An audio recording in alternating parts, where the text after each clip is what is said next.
मैं सचिन गौड़ आप सभी का अपने चैनल साई कोचिंग लाइव में स्वागत करता हूं। बच्चों, आज हम पढ़ने वाले हैं इंडियन इकोनॉमिक्स के बारे में और ये हमारी जो एमसीक्यू सीरीज चलाई गई है मॉक टेस्ट की, आज ये हमारा जो है चैप्टर 15 है। इसके अंदर आज हम 30 क्वेश्चन को डिस्कस करने वाले हैं। सभी बच्चे तेज़ी के साथ जो है सेशन के साथ जुड़ जाइएगा और क्लास को आप अपने ग्रुपों में तेज़ी के साथ शेयर कीजिएगा। भारत में निर्धनता के स्तर का आकलन किया जाता है। विभिन्न राज्यों में प्रति व्यक्ति आय के आधार पर, परिवार की औसत आय के आधार पर, परिवार के उपभोग व्यय के आधार पर या फिर देश की मलिन बस्तियों की जनसंख्या के आधार पर। हमारे देश में निर्धनता गरीबी का जो स्तर है उसका आकलन किया जाता है। किस आधार पर किया जाता है ये सभी बच्चों को तेजी के साथ बताना है। भारत में निर्धनता का जो आकलन है वो प्रति व्यक्ति आय के आधार पर नहीं किया जाता है, ना परिवार की औसत इनकम के आधार पर किया जाता है, ना किसी कॉलोनी के आधार पर किया जाता है, बल्कि कैलोरी के आधार पर किया जाता है। इसलिए बच्चों आपका जो आंसर है वो सी ठीक हो जाना है। परिवार के उपभोग व्यय के आधार पर हम किसी व्यक्ति को गरीब घोषित कर सकते हैं, तो इसलिए यहाँ पर राइट आंसर आपका सी हो जाना है। चलिए बच्चों, आज हम बात करते हैं क्वेश्चन नंबर 2 की। स्टैगफ्लेशन क्या है? स्टैगफ्लेशन क्या है इकोनॉमिक्स के अंदर? विकास के साथ मुद्रास्फीति, विकास के साथ मुद्रा अविस्फीति, अविस्फीति के पश्चात मुद्रास्फीति और मंदी के साथ मुद्रास्फीति। तेजी के साथ सभी बच्चों को रिप्लाई करना है। आई होप दैट सभी बच्चे सेशन से जुड़ चुके होंगे और सभी बच्चों को तेजी के साथ अपने आंसर जो है रिप्लाई करने हैं। स्टैगफ्लेशन का संबंध किससे है? स्टैगफ्लेशन क्या है? स्टैगफ्लेशन क्या है इकोनॉमिक्स की लैंग्वेज में? तेजी के साथ बताइएगा। विकास के साथ मुद्रास्फीति, विकास के साथ मुद्रा अविस्फीति, अविस्फीति के पश्चात मुद्रास्फीति और मंदी के साथ मुद्रास्फीति। तो बच्चों यहाँ पर आपका ए भी गलत है, बी भी गलत है, सी भी गलत है। स्टैगफ्लेशन का मतलब है आर्थिक मंदी के साथ मुद्रास्फीति। यहाँ आर्थिक मंदी का मतलब महंगाई से है, ठीक है। तो मंदी के, आर्थिक मंदी के साथ मुद्रास्फीति यानी कि महंगाई का बढ़ना आपका क्या कहलाता है? स्टैगफ्लेशन कहता है। चलिए अब हम बात करते हैं क्वेश्चन नंबर 3 की। भारत में राष्ट्रीय आय की सही संगणना कौन सी समस्या सामने आती है? जब हम भारत की नेशनल इनकम की काउंटिंग करते हैं तो उस समय हम सबसे बड़ी जो प्रॉब्लम है वो कौन सी फेस करते हैं? सभी बच्चे तेजी के साथ जो है ऑप्शन को पढ़ेंगे और तेजी के साथ आप अपने आंसर सबमिट करेंगे। पर्याप्त एवं सही सांख्यिकी विधियों की कमी का होना, या जन सहयोग की प्रचुरता, या अमौद्रिक क्षेत्र की विषमानता, या निर्यात उत्पादन में कमी। आप सभी को तेजी से बताना है। भारत में राष्ट्रीय आय की सही संगणना में कौन सी समस्या सामने नहीं आती है? चलिए तेजी के साथ बताइएगा। जब हम भारत की नेशनल इनकम की काउंटिंग करते हैं तो उस समय राष्ट्रीय इनकम की काउंटिंग की संगणना में कौन सी समस्या सामने नहीं आती है? आपको निगेटिव बताना है। चलिए तेजी के साथ बताइएगा।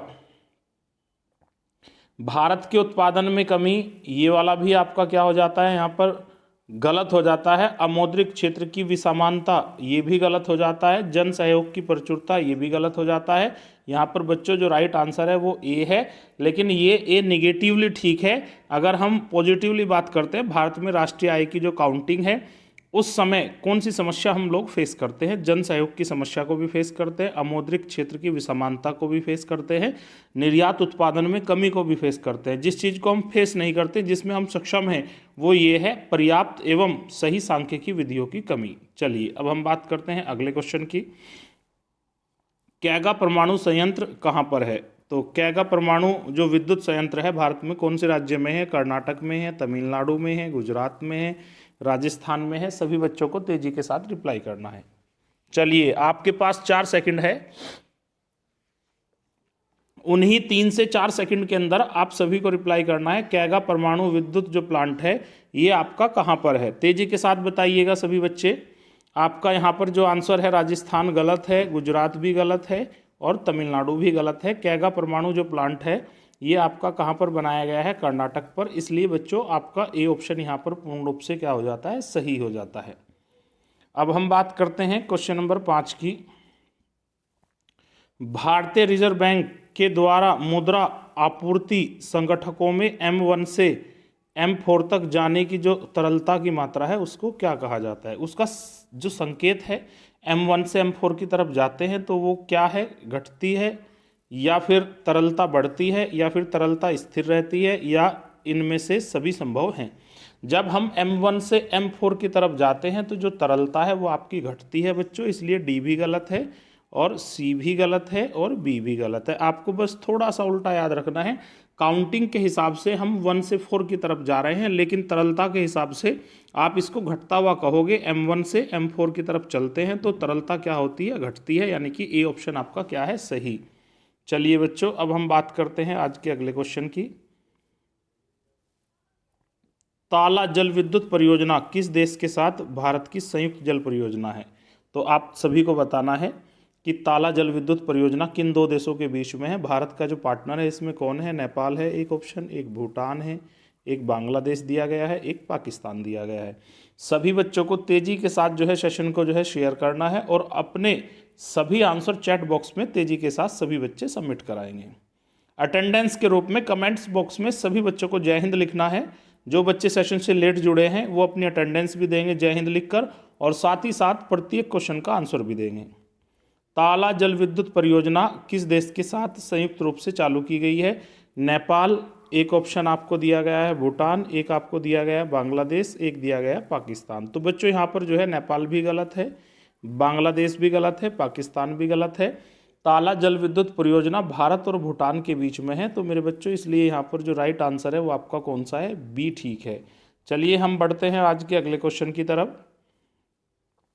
Steel authority of India limited, जिसको हम शॉर्ट में सेल भी बोलते हैं, और इसकी स्थापना कौन से सन में हुई? 1954, 1974 और 1964, और एक आपको दिया गया 1984। आपके पास डिस्प्ले पर 4 ऑप्शन हैं, आपको तेजी के साथ बताना है कि सेल की स्थापना कौन से सन में की गई थी। चलिए 4 सेकंड है, 4 सेकंड के अंदर सभी बच्चे रिप्लाई करेंगे। जो सेल है, सेल की स्थापना कौन से सन में की गई थी? 1954, 1964, 1974, 1984। तो बच्चों यहाँ पर आपका जो है 1954 भी गलत है, 1964 भी गलत है, 1984 भी गलत है। सेल की जो स्थापना है हमारे इंडिया के अंदर जो है 1974 में की गई थी, इसलिए आपका सी ऑप्शन पूर्ण रूप से क्या हो जाता है? सही हो जाता है। आज के अगले क्वेश्चन की हम बात करते हैं। सभी बच्चे ईमानदारी के साथ अपने जो है आंसर को रिप्लाई करेंगे। भारत के किस राज्य में आलू का जो उत्पादन है वो सर्वाधिक होता है? आलू भारत के कौन से राज्य में सर्वाधिक उगाया जाता है, उसका उत्पादन सर्वाधिक होता है? एक उत्तर प्रदेश दिया गया है, बिहार, पंजाब और हरियाणा। आपके पास 4 ऑप्शन है और लगभग 4 ही सेकंड आपको दी जाएगी प्रत्येक क्वेश्चन के अंदर। 4 सेकंड के अंदर अंदर आपको क्या करना होता है? रिप्लाई करना होता है। चलिए बच्चों तेजी के साथ, भारत के किस राज्य में आलू का सर्वाधिक उत्पादन होता है? तेजी के साथ सब बच्चों को रिप्लाई करना है। एक ऑप्शन आपको दिया गया हरियाणा, पूर्ण रूप से गलत है। पंजाब दिया गया है, ये भी गलत है। बिहार भी गलत है। गन्ना, आलू और गेहूं का जो टोटल उत्पादन है सर्वाधिक भारत के कौन से राज्य में होता है? उत्तर प्रदेश में। तीनों ही फसलों में उत्तर प्रदेश का पहला नंबर है। चलिए बच्चों अब हम बात करते हैं आगे।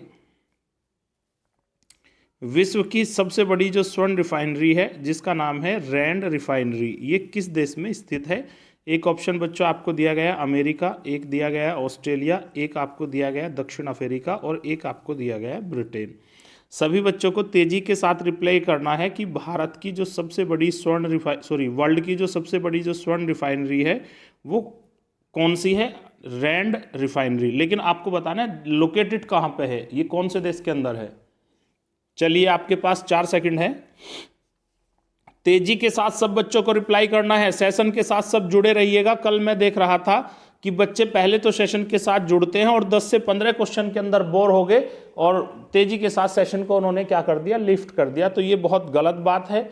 पढ़ाई का जो आधे घंटे का सेशन है, यदि आप 30 मिनट भी नहीं पढ़ सकते तो आप 30 साल की नौकरी की उम्मीद नहीं कर सकते। जो बच्चा अपनी 30 मिनट भी पढ़ाई को नहीं दे सकता, उस बच्चे को 30 साल के लिए गवर्नमेंट जॉब सरकार कैसे दे सकती है? तो आप सभी को सेशन से जुड़े रहना है, ईमानदारी के साथ पढ़ाई को करना है, पूरी लगन और शिद्दत के साथ। चलिए आगे बढ़ते हैं। विश्व की सबसे बड़ी जो स्वर्ण रिफाइनरी है ये कौन से देश में स्थित है? तो बच्चों यहाँ पर ब्रिटेन भी आपका गलत है, ऑस्ट्रेलिया भी गलत है और संयुक्त राज्य अमेरिका भी गलत है। विश्व की सबसे बड़ी जो गोल्ड रिफाइनरी है जिसका नाम है रैंड रिफाइनरी, ये आपके साउथ अफ्रीका में स्थित है, इसलिए आपका सी ऑप्शन बच्चों यहाँ पर क्या हो जाता है? सही हो जाता है। अब हम बात करते हैं आज के क्वेश्चन नंबर 10 की। मुद्रास्फीति से बाजार की वस्तुएं कैसी हो जाती हैं? सस्ती हो जाती हैं, महंगी हो जाती है, प्रचुरता से मिलती हैं और बिल्कुल नहीं मिलती है। तो आपको तेजी के साथ रिप्लाई करना है क्योंकि क्वेश्चन रिपीटेड है, पहले के किसी सेशन के अंदर ये क्वेश्चन आ चुका है। चलिए 4 सेकंड में रिप्लाई कीजिएगा। मुद्रास्फीति का मतलब बच्चों आपको महंगी बात जो है दिमाग में फीड कर लेनी है। मुद्रास्फीति का मतलब महंगी वस्तु, ठीक है। तो यहाँ पर आपका जो है ए ऑप्शन भी गलत है, सी भी गलत है और डी भी गलत है। मुद्रास्फीति से बाजार में महंगाई बढ़ती है, इसलिए आपका क्या राइट आंसर है? यहाँ पर बी राइट आंसर है। चलिए हम बात करते हैं क्वेश्चन नंबर 11 की। भारत में मुद्रास्फीति नापी जाती है थोक मूल्य सूचकांक के द्वारा, शहरी गैर कामगारों के लिए उपभोक्ता मूल्य सूचकांक के द्वारा, कृषि श्रमिकों के लिए उपभोक्ता मूल्य सूचकांक के द्वारा और राष्ट्रीय आय अस्फीति के द्वारा। भारत में जो मुद्रास्फीति है बच्चों वो किस फॉर्म में नापी जाती है, किसके द्वारा नापी जाती है? आप सभी को तेजी के साथ रिप्लाई करना है, कोई भी बच्चा ऐसा ना हो जो रिप्लाई ना कर रहा हो। चलिए चलिए तेजी के साथ 4 सेकंड में, ओनली 4 सेकंड में आपको रिप्लाई करना है।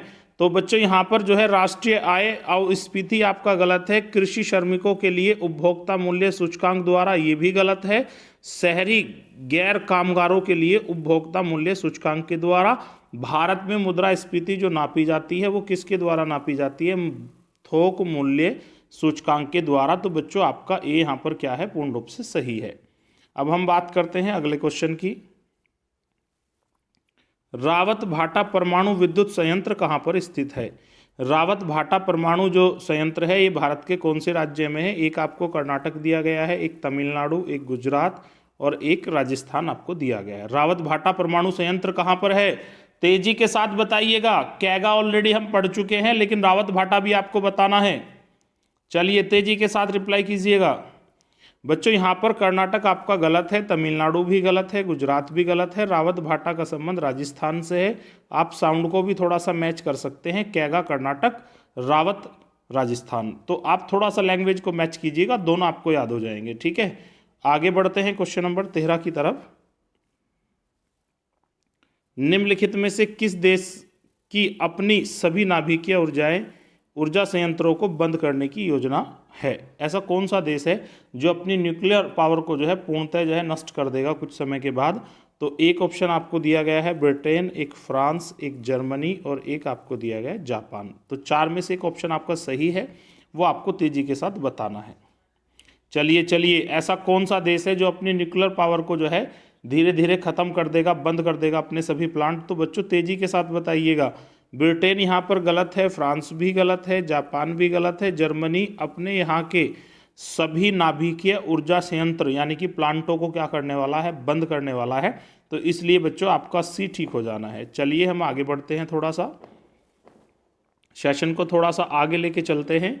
भारत में मूंगफली उत्पादन में पहला स्थान कौन से राज्य का है? तो मूंगफली के उत्पादन में भारत का ऐसा कौन सा राज्य है जो पहली रैंक रखता है? चलिए एक ऑप्शन आपके पास गुजरात है, एक महाराष्ट्र है, एक तमिलनाडु है, एक आंध्र प्रदेश है।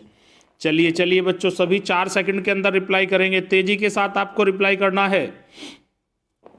भारत में मूंगफली के उत्पादन में पहला नंबर कौन से राज्य का है? जल्दी तेजी के साथ रिप्लाई कीजिएगा। आंध्र प्रदेश गलत है, तमिलनाडु भी गलत है आपका, महाराष्ट्र भी गलत है। मूंगफली में जो पहली रैंक है वो भारत के कौन से राज्य की है? गुजरात की है। तो बच्चों इसलिए आपका ए ठीक हो जाना है। अब हम बात करते हैं आज के क्वेश्चन नंबर 15 की। पवन ऊर्जा के क्षेत्र में पहली रैंक वर्ल्ड में कौन से देश की है? ये क्वेश्चन भी हम ऑलरेडी डिस्कस कर चुके हैं। भारत की भी रैंक आपको याद करनी है और वर्ल्ड लेवल की भी आपको रैंक याद करनी है। पवन ऊर्जा के क्षेत्र में जो पहली रैंक है वो कौन सी कंट्री की है? एक ऑप्शन जर्मनी है, एक अमेरिका है, एक डेनमार्क है, एक आपको दिया गया है स्पेन। ठीक है, आपको तेजी के साथ बताना है। वर्ल्ड में पवन ऊर्जा के उत्पादन के क्षेत्र में पहली रैंक अमेरिका है, अमेरिका की है, तो बच्चों इसलिए जो है आपका डी भी गलत हो जाता है, सी भी गलत हो जाता है, ए भी गलत हो जाता है। राइट आंसर आपका बनता है संयुक्त राज्य अमेरिका। और भारत की पवन ऊर्जा के क्षेत्र में 5वीं रैंक है और अमेरिका की कौन सी रैंक है? पहली रैंक है। चलिए हम आगे बढ़ते हैं बच्चों। अब चावल उत्पादन में राज्यों का अवरोही क्रम क्या है? अवरोही का मतलब घटता हुआ। चावल के उत्पादन में अगर हम घटते हुए क्रम की तरफ चलते हैं तो वो टॉप 3 स्टेट कौन से हैं? चलिए, एक आपको दिया गया है उत्तर प्रदेश, पश्चिम बंगाल, आंध्र प्रदेश। एक पश्चिम बंगाल, आंध्र प्रदेश, उत्तर प्रदेश। एक पश्चिम बंगाल, उत्तर प्रदेश, पंजाब। एक आपको दिया गया है मध्य प्रदेश, उत्तर प्रदेश, तमिलनाडु। चलिए, चावल के उत्पादन में पहला राज्य कौन सा है, दूसरा कौन सा है, तीसरा कौन सा है? ये तीनों ही आपको बात बतानी है इस क्वेश्चन के अंदर। क्वेश्चन थोड़ा अच्छी क्वालिटी का है, तो सभी बच्चे 3 से 4 सेकंड के अंदर क्या करेंगे? रिप्लाई करेंगे। चलिए चलिए चलिए, तेजी के साथ रिप्लाई कीजिएगा। चावल के उत्पादन में घटते हुए क्रम की अगर हम बात करते हैं तो वो 3 स्टेट कौन से हैं? आपका डी पूर्ण रूप से बच्चों क्या है? गलत है। सी भी गलत है, ए भी गलत है। पहला स्टेट माना जाता है पश्चिम बंगाल को, दूसरा आंध्रा को, और तीसरा किसको माना जाता है? यूपी को। चावल के उत्पादन में टॉप 3 जो स्टेट हैं इंडिया के, पहला है पश्चिम बंगाल, एक है आपका आंध्र प्रदेश, और एक बच्चा आपको दिया गया है उत्तर प्रदेश। तो चलो अब हम बात करते हैं आज के अगले क्वेश्चन की। क्वेश्चन नंबर 17, भारतीय रेलवे को सर्वाधिक जो राजस्व है, सर्वाधिक जो इनकम है, वो किससे प्राप्त होती है? भारतीय रेलवे की जो सबसे बड़ी जो सोर्स ऑफ इनकम है वो यात्री किराया है, माल की ढुलाई है, पथ कर से है, या फिर यात्री कर से है? तो कौन से सोर्स से इंडियन रेलवे सर्वाधिक पैसा कमाती है? बहुत आसान क्वेश्चन है, तो आपको 3 से 4 सेकंड में ही रिप्लाई करना है। चलिए चलिए, ये कोई कहने की बात नहीं है कि आपको 4 सेकंड में रिप्लाई करना है, तेजी के साथ रिप्लाई कीजिएगा। यात्री कर आपका गलत है, पथ कर भी गलत है, और यात्रियों का किराया जो हमारे दिमाग में घूमता रहता है ये भी गलत है। भारतीय रेलवे को सर्वाधिक जो कमाई है वो माल की ढुलाई से होती है, इसलिए आपका बी ऑप्शन बच्चों यहाँ पर क्या हो जाता है? ठीक हो जाता है। चलिए अब हम बात करते हैं आज के अगले क्वेश्चन की। मीरा सेठ समिति का जो संबंध है वो किससे है? मीरा सेठ समिति की अगर हम बात करते हैं तो ये कौन से सेक्टर से जुड़ी हुई है? हथकरघे विकास उद्योग से जुड़ी हुई है, हथकरघे के विकास से, या रोजगार में लिंग भेद से, या बाल श्रम की समाप्ति से, या कार्यरत महिलाओं के कल्याण से? तेजी के साथ बच्चों को रिप्लाई करना है। सभी बच्चों के पास 3 से 4 सेकंड है, अपनी ऊर्जा को बनाए रखिए, अपने दिमाग का जो लेवल है वो टॉप लेवल पर रखिए, और तेजी के साथ सभी क्वेश्चन का आपको आंसर देना है। तेजी के साथ आंसर दीजिएगा। मीरा सेठ जो समिति है इसका संबंध किससे है? तेजी के साथ बताइएगा। डी ऑप्शन बच्चों आपका गलत है, सी भी गलत है, और रोजगार में लिंग भेद से ये भी गलत है। अगर हम मीरा सेठ समिति की बात करते हैं तो थोड़ा सा आपको रट्टा मार लेना है, इसका संबंध किससे है? हथकरघे के विकास से है। तो बच्चों आपका ए ऑप्शन यहाँ पर क्या हो जाना है? ठीक हो जाना है। बात करते हैं हम आज के अगले क्वेश्चन की। मंगला क्या है? तो मंगला 1, मंगला 2, मंगला 3, मंगला 4, बहुत सारे ये पेट्रोलियम के कुएं हैं, और ये सभी के सभी कुएं कहाँ पर स्थित है? राजस्थान में स्थित है, और अलग अलग जिले जो राजस्थान के उनके अंदर ये हैं। तो आपको तेजी के साथ बताना है बच्चों। हिंट मैं दे चुका हूँ और क्वेश्चन भी सोल्व हो चुका है लगभग। तो मंगला क्या है? चलित रहित वाहन नहीं है, गलत है। कम दूरी का प्रक्षेपास्त्र नहीं है, किसी तरह की कोई मिसाइल नहीं है। कोल बैंड मीथेन का भंडार भी नहीं है। राजस्थान में जो तेल के कुएं हैं उनको क्या कहा जाता है? मंगला कहा जाता है। और मंगला नाम के बहुत सारे आपके कुएं हैं, जिसे मंगला 1, मंगला 2, मंगला 3, मंगला 4। चलिए अब बात करते हैं हम क्वेश्चन नंबर 20 की। आज के सेशन का जो क्वेश्चन नंबर 20 है, सभी बच्चों को तेजी के साथ पढ़ना है। RN मल्होत्रा समिति ने किस क्षेत्र में संबंधित सुधारों के लिए अपनी रिपोर्ट प्रस्तुत की थी? RN मल्होत्रा जो समिति है उसका संबंध जो है कौन से क्षेत्र से है? एक है बीमार उद्योग से, एक है कर सुधार से, एक है बैंकिंग क्षेत्र से, एक है आपका जो है बीमा क्षेत्र से। तो बच्चों ये जो है बीमार उद्योग का मतलब है औद्योगिक रुग्णता। तो थोड़ा सा टेक्निकली आपको पढ़ना है। औद्योगिक रुग्णता से संबंध है, कर सुधार से संबंध है, बैंकिंग क्षेत्रों से संबंध है, या फिर बीमा क्षेत्रों से संबंध है? आप सभी को तेजी के साथ रिप्लाई करना है। चलिए चलिए, सभी बच्चे तेजी के साथ रिप्लाई करेंगे। RN मल्होत्रा जो समिति है उसका संबंध किससे है बच्चों? औद्योगिक रुग्णता से नहीं है, कर सुधार से भी नहीं है, बैंकिंग क्षेत्र से भी नहीं है। RN मल्होत्रा समिति का संबंध किससे था? बीमा क्षेत्र में सुधार संबंधी जो रिकमेंडेशन है वो RN मल्होत्रा समिति के द्वारा की गई थी, इसलिए आपका यहाँ पर क्या ऑप्शन ठीक हो जाना है? डी ठीक हो जाना है। बात करते हैं आज के क्वेश्चन नंबर 21 की, भारतीय रिजर्व बैंक क्या है? तो भारतीय रिजर्व बैंक क्या है? वाणिज्य बैंक है, या एक केंद्रीय बैंक है, या एक सहकारी बैंक है, या एक अग्रणी बैंक है? आप सभी को तेजी के साथ बच्चों रिप्लाई करना है, जो भारतीय रिजर्व बैंक है वो क्या है? चलिए, भारतीय रिजर्व बैंक एक बैंकर है, तो इसलिए आपका ए भी गलत हो जाना है, सी भी गलत हो जाना है और डी भी गलत हो जाना है। भारत का जो केंद्रीय बैंक है, बैंकों का बैंक है, उसे क्या कहा जाता है? भारतीय रिजर्व बैंक कहा जाता है बच्चों, इसलिए आपका बी ऑप्शन यहाँ पर ठीक हो जाता है। चलिए अब हम बात करते हैं क्वेश्चन नंबर 22 की। देश विदेश के टेलीफोन ट्रैफिक के बेहतर संचालन के देश का पहला टेलीपोर्ट कहाँ पर बनाया जा रहा है? आपको तेजी से बताना है। कोलकाता में, हैदराबाद में बनाया गया है, बंगलोर में बनाया गया है, या फिर चेन्नई में बनाया गया है? देश विदेश के टेलीफोन ट्रैफिक के बेहतर संचालन के लिए देश का पहला टेलीपोर्ट कहाँ पर स्थापित किया गया है? तेजी के साथ आपको बताना है बच्चों। 3 से 4 सेकंड का समय है आपके पास और तेजी के साथ आपको अपना आंसर सबमिट कराना है। चलिए तेजी के साथ सभी बच्चे रिप्लाई करेंगे। कोलकाता यहां पर बिल्कुल गलत है, हैदराबाद भी गलत है, चेन्नई भी गलत है। भारत की इलेक्ट्रिक सिटी बंगलोर के अंदर ये टेलीपोर्ट बनाया जा रहा है, तो इसलिए बच्चों आपका यहां पर कौन सा आंसर ठीक हो जाना है? सी आंसर आपका पूर्ण रूप से क्या हो जाना है? ठीक हो जाना है। चलिए हम बात करते हैं 23 की। विशेष आर्थिक जोन अधिनियम संसद द्वारा कब पारित किया गया है? 2004 में, 2005 में, 2006 में, या फिर इनमें से कोई नहीं? विशेष आर्थिक जोन जो है संसद के द्वारा कब पारित किया गया? 2004, 2005, 2006, या इनमें से कोई नहीं? तो बच्चों डी आपका पूर्ण रूप से गलत है और 4 वाला भी गलत है आपका, 6 वाला भी गलत है। विशेष आर्थिक जोन अधिनियम भारतीय संसद के द्वारा सन 2005 में पास किया गया था।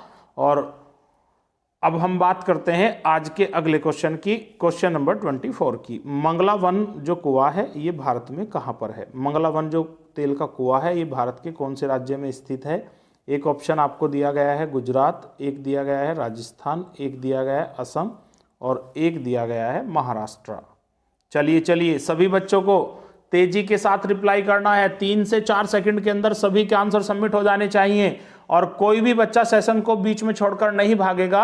आपको डेली 9 बजे लाइव आना है। 30 मिनट का जो सेशन है आपको ये डेली अटेंड करना है। मंगला वन तेल जो कुआं है भारत के कौन से राज्य में स्थित है? मैं ऑलरेडी बता चुका हूं, गुजरात में भी नहीं है, असम में भी नहीं है, महाराष्ट्र में भी नहीं है। मंगला नाम के जितने भी कुएं हैं उन सभी का संबंध किससे है? राजस्थान से है। चलिए अब हम बात करते हैं क्वेश्चन नंबर 25 की। भारत का जो स्टॉक एक्सचेंज है उसे कंट्रोल करने वाली जो भारत की संस्था है उसका नाम क्या है? चलिए सभी बच्चे तेजी के साथ रिप्लाई करेंगे। RBI, NSE, SBDT या फिर SEBI? चलिए SEBI नाम से ही आपको पता लग रहा है stock exchange stake exchange. B का मतलब है यहां पर और आई का मतलब इंडिया है। तो जो सेबी है उसका संबंध जो है स्टॉक एक्सचेंज के लिए रूल रेगुलेशन बनाने से है। स्टॉक एक्सचेंज के ऊपर नियंत्रण करने वाली जो संस्था है उसका नाम क्या है? भारतीय शेयर नियामक प्राधिकरण है। तो आपका जो राइट आंसर है बच्चों वो डी हो जाना है। भारत में स्टॉक एक्सचेंज का जो नियमन है वो किसके द्वारा किया जाता है? सेबी के द्वारा किया जाता है, इसलिए आपका डी ऑप्शन यहाँ पर क्या है? सही है। बात करते हैं हम आज के 26 क्वेश्चन की। निम्न में से कौन सा भारत का सबसे बड़ा बैंक है? एक आपको दिया गया है भारतीय रिजर्व बैंक, एक है भारतीय state bank, central bank of India और बैंक ऑफ इंडिया। भारत के 4 बैंक इसमें दिए गए हैं और एक बैंक आपका केंद्रीय बैंक है, लेकिन है तो वो भी बैंक ही, उसे इंक्लूड करते हुए आपको बताना है। तो बैंक ऑफ इंडिया बच्चों यहाँ पर गलत है और सी भी आपका गलत है। भारत का जो सबसे बड़ा बैंक है भारत का केंद्रीय बैंक RBI है और दूसरा नंबर जो है वो किसका है? SBI का। लेकिन आपसे पूछा जाता है भारत का सबसे बड़ा वाणिज्य बैंक कौन सा है, तब आपको SBI बताना है। तो अब यहाँ पर ये जो ऑप्शन है बी भी आपका गलत हो जाएगा। जो पूर्ण रूप से सही होगा वो कौन सा होगा? ए ठीक होगा। चलिए हम बात करते हैं क्वेश्चन नंबर 26 की। मोबाइल फ़ोन का प्रयोग करने वाले लोगों की सर्वाधिक संख्या विश्व के कौन से देश में है? मोबाइल फ़ोन रखने वाले सर्वाधिक जो कैंडिडेट हैं वो कहाँ पर हैं? एक आपको दिया गया है जापान, एक सिंगापुर, एक अमेरिका, एक आपको दिया गया है भारत। चलिए चलिए तेजी के साथ सभी बच्चे रिप्लाई करेंगे 3 से 4 सेकंड के अंदर। इन 4 ऑप्शन के अकॉर्डिंग सर्वाधिक जो मोबाइल हैं वो कहाँ पर हैं? मैं आपको बता दूं आपकी जानकारी के लिए, सर्वाधिक जो मोबाइल घनत्व है वो लग्जमबर्ग में है, लेकिन यहाँ आपको संख्या के आधार पर बताना है। तो जापान बच्चों आपका यहाँ पर क्या है? गलत है। सिंगापुर भी गलत है और भारत भी गलत है। सर्वाधिक जो फ़ोन है काउंटिंग के हिसाब से कहाँ पर है? अमेरिका में है और घनत्व के हिसाब से लग्जमबर्ग के अंदर है। चलिए हम बात करते हैं क्वेश्चन नंबर 28 की। 28 क्वेश्चन डिस्प्ले पर आ चुका है। राष्ट्रीय नियोजन में रोलिंग प्लान की जो अवधारणा है वो लागू की गई थी किसके द्वारा? वो कौन सी गवर्नमेंट थी जिसके द्वारा राष्ट्रीय नियोजन में रोलिंग प्लान की अवधारणा को अपनाया गया था? इंदिरा गांधी की गवर्नमेंट थी या राष्ट्रीय फ्रंट सरकार थी या जनता सरकार थी या राजीव गांधी सरकार थी? आपके पास बच्चों 4 विकल्प हैं डिस्प्ले पर, आपको तेजी के साथ रिप्लाई करना है। राष्ट्रीय नियोजन में रोलिंग प्लान की जो अवधारणा है वो किसके द्वारा दी गई थी? इंदिरा गांधी के द्वारा नहीं दी गई थी, गलत है। राष्ट्रीय फ्रंट सरकार के द्वारा नहीं दी गई थी, ये भी गलत है। राजीव गांधी के समय में भी नहीं आई थी, ये भी गलत है। लेकिन जनता सरकार की जब सरकार बनी थी उसके द्वारा योजनाओं के दौरान जिस नीति को अपनाया गया था राष्ट्रीय नियोजन में वो था आपका रोलिंग प्लान। तो बच्चों इसलिए आपका सी ऑप्शन यहाँ पर क्या हो जाता है? पूर्ण रूप से ठीक हो जाता है। बात करते हैं हम आज के अगले क्वेश्चन की, क्वेश्चन नंबर 29। क्वेश्चन नंबर 29 में दिया गया है भारत में खनिज तेल के जो विशाल भंडार हैं वो कहाँ पर पाए जाते हैं? भारत में जो राजस्थान है वहाँ पर मंगला नाम के बहुत सारे तेल के कुएँ हैं, लेकिन उनके लिए अगर हम केवल इंडिविजुअली एक ज़िले की बात करते हैं तो वो ज़िला कौन सा है? एक आपको दिया गया है जैसलमेर, एक बाड़मेर, एक उदयपुर, एक आपको दिया गया है जोधपुर। चलिए चलिए सभी बच्चे तेजी के साथ रिप्लाई करेंगे।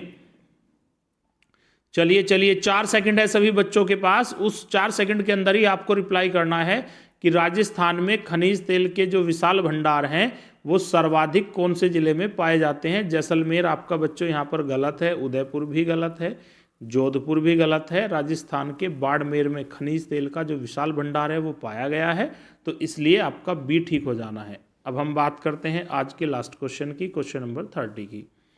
गैर योजना खर्च का जो सबसे महत्वपूर्ण मद है वो कौन सा है? बिना योजना के भारत सरकार जो सर्वाधिक व्यय है वो कौन से मद पर खर्च करती है? एक आपको बताया गया है ब्याज भुगतान, एक दिया गया है रक्षा, एक दिया गया है उर्वरक सब्सिडी, एक दिया गया है सार्वजनिक उपक्रमों का ऋण। आपको तेजी के साथ बच्चों रिप्लाई करना है। चलिए चलिए सभी बच्चे तेजी के साथ रिप्लाई करेंगे। गैर योजना खर्च का जो सबसे बड़ा महत्वपूर्ण मद है वो कौन सा है? तो बच्चों डी भी आपका गलत है, सब्सिडी भी गलत है, रक्षा भी गलत है।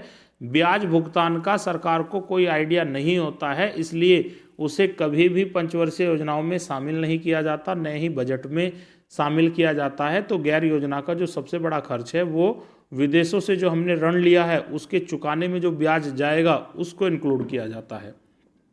आई होप दैट आप सभी को ये सेशन बहुत अच्छा लगा होगा और सभी बच्चे कमेंट बॉक्स में ये ज़रूर बताएं कि आपको हमारा ये जो सेशन है वो कैसा लगा है, और डेली शाम के 9 बजे सब बच्चों को सेशन के साथ जुड़ जाना है। Thank you so much watching our video.